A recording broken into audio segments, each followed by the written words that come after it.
Hi guys and welcome back to Football Manager 2017 with Edinburgh City. So when we left off we were about to play Berwick Rangers. Firing back in here, a 2-0 victory at home to Berwick Rangers. Nico Gibson and Mark McConnell have us 2 up at half time, which it does remain. Aaron Dunsmore took a nasty injury during this game and actually ended up recalled by Hibs. This was the last game he featured in. A comfortable win for us in the end, 11 shots to their 8, 59% possession for ourselves. So comfortable 2-0 there over Berwick Rangers. It's going to keep scrolling up, isn't it? Then we go away to Forfar. We are playing, let's have a little look at Josh Walker. Right. We are playing Forfar away from home. We are 1 down after 1 minute. But just after half time we do get a goal back and it ends 1-1. 3 bookings for ourselves as well. Well, 4 bookings. One was a second yellow card for Nico Gibson. Only Stuart Malcolm in the book for Forfar. 10 shots for ourselves, 11 for Forfar. Trying saying that fast. 45% possession for ourselves here. So actually Forfar having the majority of the ball, which is not something we see a lot in our games. However, we were down to 10 men for 29 minutes, so that possibly played a part. Take a little look further down now. We were away at Clyde next. We got a 1-1 draw there. 10 shots to their 16. We're back dominating the ball, 58% possession, but only 2 shots on target compared to their 8.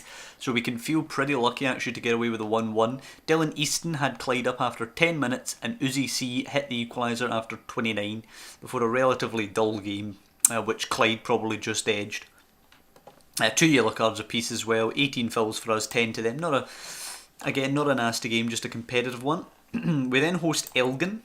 It's a 1-0 victory for us at home here after 12 minutes. John Dunn hitting the decisive goal. 15 shots to their 4, 3 on target for ourselves and no shots on target for Elgin. So pretty comfortable victory at home to Elgin here. 64% possession as well. 18 fouls to their 14 with the 1 yellow card going to Sean Mussen for ourselves. Next time out, we're against Montrose away from home. It is a 0-0. However, at this point, I do want to point something out. Well, 4 shots for them, 17 for ourselves. It was a relatively dull game in truth. Not much actually went on. It looks like we battered them there, but we didn't really. It was kind of a boring game. 57% possession, 18 fouls to their 13 with Mark Laird getting the only booking. However, we have Liam Murray here, who is a youth player, potential to be one of the best players at the team. So I was playing him at the end there. He's a ball-winning midfielder, so I was putting him in. You know, not got great stats, but he is only 16, and at this level, he's pretty decent looking at this level already. So hopefully we can boost him up. It would be quite nice to have a youth player that we took through the ranks with us as we grow. The other one we were looking at is Mark Anderson, who's a left winger, which I'm trying to turn into a wing back here. He's not got great stats particularly, only 3-star potential, but we'll try something with him, I guess, because we might as well. So after Montrose, we host Cowdenbeath, well into rotation mode now, and we're playing, you know, Murray in the midfield there, and Nico Gibson coming out off after 45 minutes. 18 shots for ourselves, 13 for Cowdenbeath, 6 on target apiece. It was a pretty decent game. 60-40 possession in our favour. 17-9 on the foul count, but no bookings, so just a lot of petulant, niggly fouls.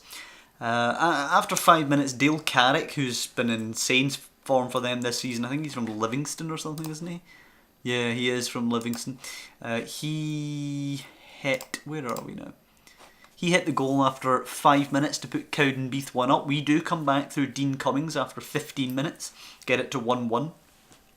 Which is where we are at half time, which is actually where we are up till the 67th minute, and then Cowdenbeath hit us for 3 goals in that last 23-minute period. Lewis Moore in the 67th, Dale Carrick again on the 72nd, and Liam Henderson the 86th minute buried us 4-1 there, so that wasn't a great result for us.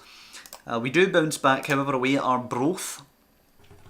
We come back with a full strength side for this one, although we do bring the youngsters on at half time. But 21 shots to ourselves, but only 7 for Arbroath. 6 on target for us to their 1, so they've kind of escaped there, getting away with only the 1-0 loss. We also had 66% possession of the ball, 12 fouls to ourselves and 10 for them. So again, you know, bit niggly with a lot of fouls there, but no bookings, so no worries on that front. And we get away with a 1-0 victory. Then we host Annan Athletic, who kind of batter us 3-0.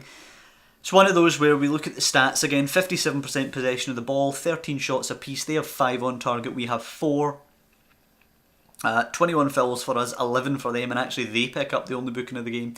But they kind of battered us, we really didn't create anything. They scored 3 goals. After 18 minutes they were 1 up.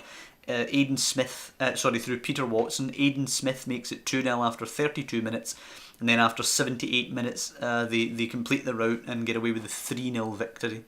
They only had 27 fans at the game, but they did gub us a little bit there. We then bounce back at home to Stirling Albion, where young Liam Murray plays the whole game. 4-1 victors here, turning around the last score. And Little actually got Stirling Albion off to a flyer after 2 minutes. In a game where we had 10 shots on target, we do fire back. It's kind of a bit it's a bit of a mirror of our last game actually, because John Dunn gets us back to 1-1, which is where we're sitting at half time.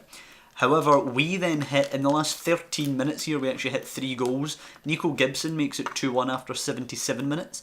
John Dunn makes it 3-1 after 83 minutes. And on the 93rd minute, Chris McKee hits the killer goal, rubs salts into the wound a little bit there, hitting it for 4-1. 19 shots ourselves, 10 shots for them. As I mentioned, 10 on target for us, they only managed the 4. 14 fouls to their 12, 2 bookings to their 1, and 57% possession of the ball in what was our penultimate game of the season, before we head to Berwick Rangers.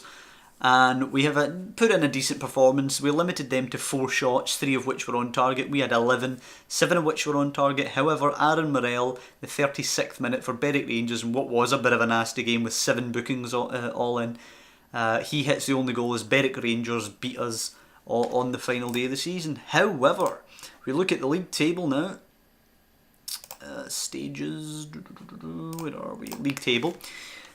Edinburgh City, top of the pile by 21 points ahead of Elgin City, scoring 58 goals and conceding 36. Great performance for us, 23 wins, 7 draws, 6 losses. Brilliant performance. Forfar Athletic will come up with us, promoted via the playoffs. Shame for Elgin City who finished second, but will face another season down there. In terms of transfers, I've only confirmed 1 transfer so far, and it is Greg Pasazio coming in for Montrose, little 21-year-old player there, current ability 4.5 stars already, so he should hopefully serve us not well but okay coming up to the next league with us. He's a former Rangers player actually, and he's done not bad. He's done not bad in his time in League 2. Didn't play that many games actually for Montrose. We'll take a look there this season. Started 4, played 3 off the bench, but he looks to be a decent prospect going forward. He's better than our centre backs anyway. Our centre backs are pretty rotten. We've got a bit of a rebuilding job to do as well, at centre back as well as elsewhere. We've let a few players go actually, the hope of bringing in some loan players and maybe some players on a free transfer as well. But that'll be covered during the first roundup for this season. Going to get through pre-season and going to actually get into playing some of the cup games as well before we do the first roundup.